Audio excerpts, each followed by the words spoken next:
બેટા ભગવાન શ્રી કૃષ્ણનું જીવન જ આખું લીલામય હતું। રામ ભગવાન એ મર્યાદા પુરુષોત્તમ હતા, પણ શ્રી કૃષ્ણ એ પૂર્ણ પુરુષોત્તમ હતા।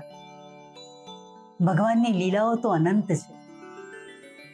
બાળપણમાં માખણ ચોરવાથી લઈ અને પૂતના, અગાસુર, પ્રલંબાસુર જેવા ઘણા રાક્ષસોનો એમણે વધ કર્યો। જવાનીમાં મથુરા ઉપર વિજય મેળવ્યો। હસ્તિનાપુરમાં એમણે શાંતિદૂત તરીકે યાત્રા કરી, રાધાજીનો પ્રેમ પામ્યા। રાસલીલા થકી ઘણી સ્ત્રીઓને પ્રેમમય અને ભક્તિમય કરી। તને શું શું કહું, એ માત્ર ભગવાન જ નહીં, પૂર્ણ પુરુષોત્તમ હતા। એ દાર્શનિક, રણનીતિજ્ઞ, સાથી, પ્રેમી અને શ્રેષ્ઠ માર્ગદર્શક પણ હતા। એમનું સમગ્ર જીવન લીલાઓથી ભરેલું છે। શ્રી કૃષ્ણ કહેશે કે પ્રેમથી જીવો, ધર્મથી ચાલો, હિંમતથી લડો અને ભક્તિથી જોડાઓ।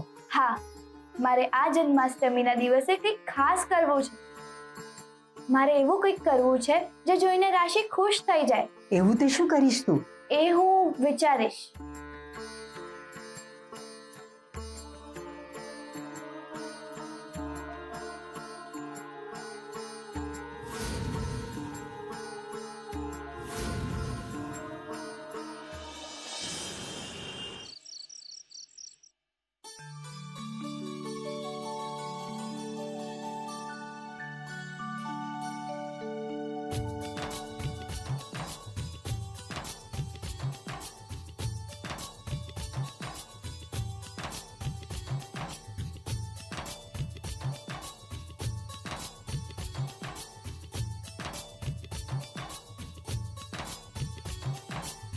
મને તો હજી વિશ્વાસ નથી આવતો કે તને એવોર્ડ મળ્યો। હા હા, મેં તો છે ને બધાને કહી દીધું સર કે રાશિબુનને અવોર્ડ મળ્યો સર। અને તમે પેલા વિડીયો જોયો દીકુબુને બનાવી? હા, એમાં તો લાખો વ્યૂ આવ્યા છે। ઘણા બધા લોકોએ વિડીયો જોયો છે અને ઘણા બધાના મને ડીએમ્સ પણ આવ્યા છે। આપણા એ કામમાં એ લોકો કામ કરવા માટે પણ તૈયાર છે અને દાન આપવા માટે પણ ઘણા બધાના ફોન્સ અને મેસેજ આવ્યા છે। આ આજકાલ સોશિયલ મીડિયા બહુ ઉપયોગી નીવડ્યું છે નહીં? દીકુ તું આખો દિવસ ફોનમાં હોય છે, પણ તારી એક્ઝામનું શું થયું? મામા, મારી એ એક્ઝામ તો સરસ જ ગઈ હતી, પણ એનું ટેન્શન મને પણ છે। દીકુ, ગઈ વખતની માર્કશીટ મારી પાસે આવી હતી અને માર્ક્સ બહુ ઓછા છે, પણ મને વિશ્વાસ છે તું આ વખત બહુ જ સારા માર્ક્સ લાવીશ।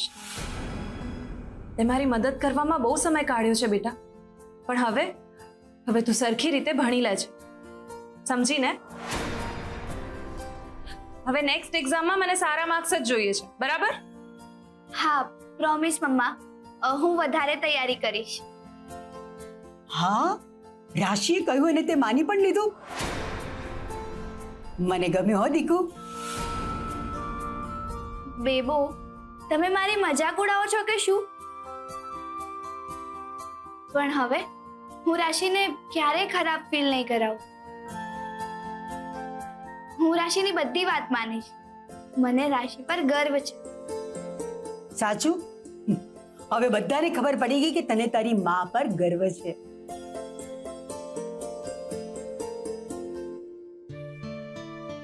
હા, અને માં, આજે હું બધાની સામે એ પણ કહી દઉં કે આઈ એમ સો સોરી। ઘણીવાર મેં તને બહુ જ ખોટું કહ્યું, તારા માટે બહુ જ ખરાબ ફિલિંગ્સ રાખી। ના ના દીકુ, એની કંઈ જ જરૂર નથી। પેલું સાંભળ્યું છે ને તે, જાગ્યા ત્યારથી સવાર। ઈશ્વર દરેકને એની ભૂલ સુધારવાનો એક મોકો તો આપે જ છે। બસ એ અવસરને ઓળખવાની અને એનો સાચો ઉપયોગ કરવાની જરૂર હોય છે। તે મને બોન મેરો આપીને તારી ભૂલ સુધારી લીધી છે, એટલે પ્લીઝ હવે તું સોરી ના કહીશ। આઈ એમ સો પ્રાઉડ ઓફ યુ મમ્મા।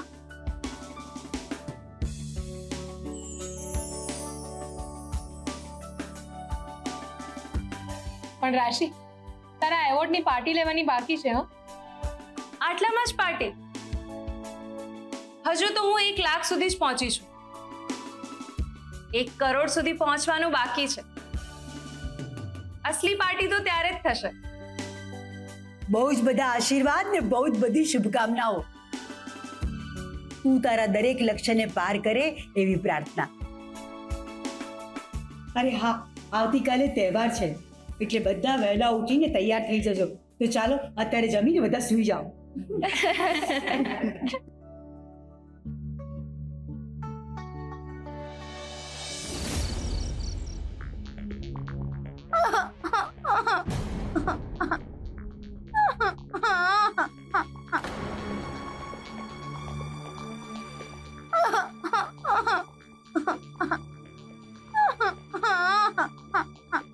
આટલી રાતે બાળકના રડવાનો અવાજ? મને લાગે છે બાળક બહાર છે, કારણ કે અવાજ તો બહારથી જ આવે છે. હા, પણ આ બાળક છે કોનું? અને અત્યારે અહીં ક્યાંથી? અને આટલું બધું રડે છે કેમ? કોઈ આ બાળકને આપણા ઘર પાસે મૂકી ગયું લાગે છે. બાળક કોનું છે, ક્યાંથી આવ્યું, એ પ્રશ્ન તો મને પણ થાય છે. મને લાગે છે કે આ બાળકની માં આજુબાજુ જ હશે. આ બાળકનું ધ્યાન રાખવા માટે કોઈક તો હશે ને. આપણે બહાર જઈને જોઈએ તો ખરા. હા, તમે લોકો જરા બહાર જઈને જુઓ. બહુ જ રડે છે, એને શાંત કરવું પડશે. હા મમ્મી, હું જઉં છું જોવા. માં, હું પણ આવું છું. હા, કોઈ એની આજુબાજુમાં હોય તો આવી રીતે મૂકીને કેમ જાય?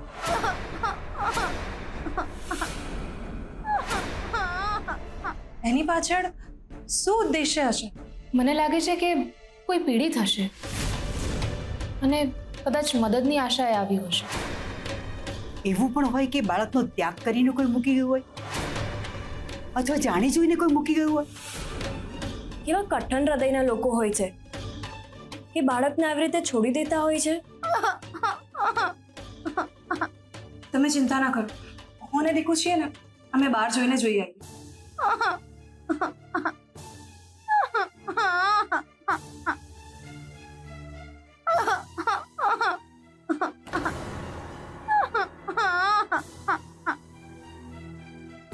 મમ્મા, મને લાગે છે કે અવાજ રંગલી પાસેથી આવે છે. હા,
બેટા તું કોણ છે? અહીંયા આવી રીતે બંધાયેલો કેમ હતો? મમ્મા, મને લાગે છે કે આપણે એને અંદર લઈ જવો જોઈએ. હા, ચાલ બેટા.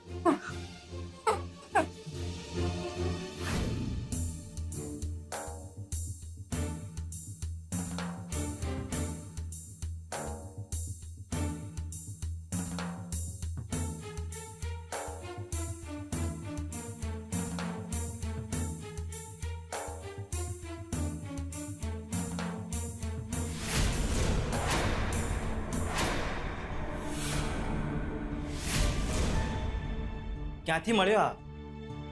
કોઈએ એને રિક્ષામાં બાંધી દીધો હતો.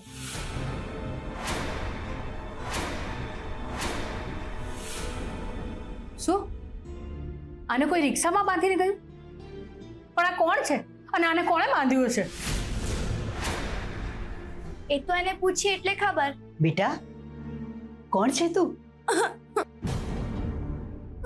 શું થયું બેટા તને? કેમ રડે છે? બેટા તું રડે છે કેમ? શું જોઈએ છે બેટા તારે? કંઈક તો બોલ. ચાલ તું આ બધું છોડ. તારું નામ શું છે? ભૂખ.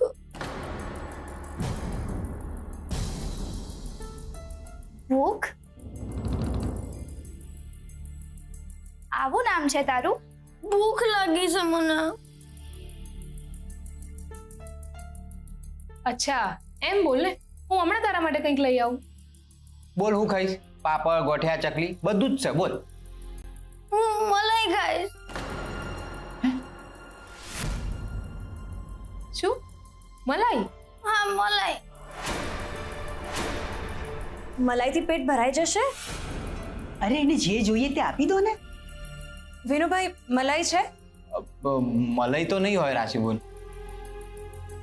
બેટા તો તારે બીજું શું ખાવું છે? મલાઈ તો નથી અત્યારે. ના મારે મલાઈ મલાઈ મલાઈ જ ખાવી છે. પણ બેટા એ અત્યારે છે જ નહીં. હું મલાઈ જ ખાઈશ. એક મિનિટ, તને ખબર છે મલાઈમાંથી શું બને? આઈસ્ક્રીમ. આઈસ્ક્રીમ ખાઈશ ને, હું હમણાં તારા માટે આઈસ્ક્રીમ લઈ આવું. હા મલાઈ મલાઈ મલાઈ મારે મલાઈ જ ખાવી છે. એક કામ કરો વિનુભાઈ, આવતીકાલે કૃષ્ણ ભગવાનને જે દૂધનો ભોગ ચડાવવાનો છે ને, એ દૂધ તારવી અને એની મલાઈ એને આપી દો. પણ બા એ તો પૂજા માટે રાખ્યું છે. એ મલાઈની તો પ્રસાદ બનાવવાની છે ને. આવતીકાલ જન્માષ્ટમી નહીં એટલે. મને મલાઈ જોઈએ છે. બેટા જીદ ન કર. એ ચમનું આપું હું તને. વિનુભાઈ આપી દો એને. બાળક પણ ભગવાનનું રૂપ જ હોય છે ને, એટલે પહેલા આ કાનાને આપી દો. આપણે સમજી લઈશું કે ભગવાનને ભોગ ધરાઈ ગયો. હારું.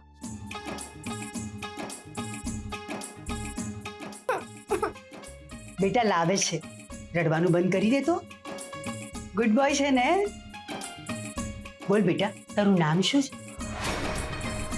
હા બેટા તું કોણ છે અને તારા મમ્મી પપ્પા કોણ છે? શું નામ છે એમનું? મને એવું લાગે છે કે એને ભૂખ લાગી છે ને એટલે એ કશું નથી બોલતું. એ જવાબ આપશે.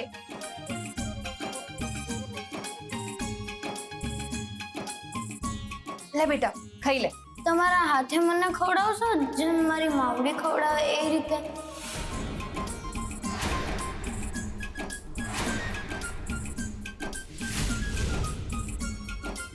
હા હા કેમ નહીં. લે ખોલ તારું મોઢું.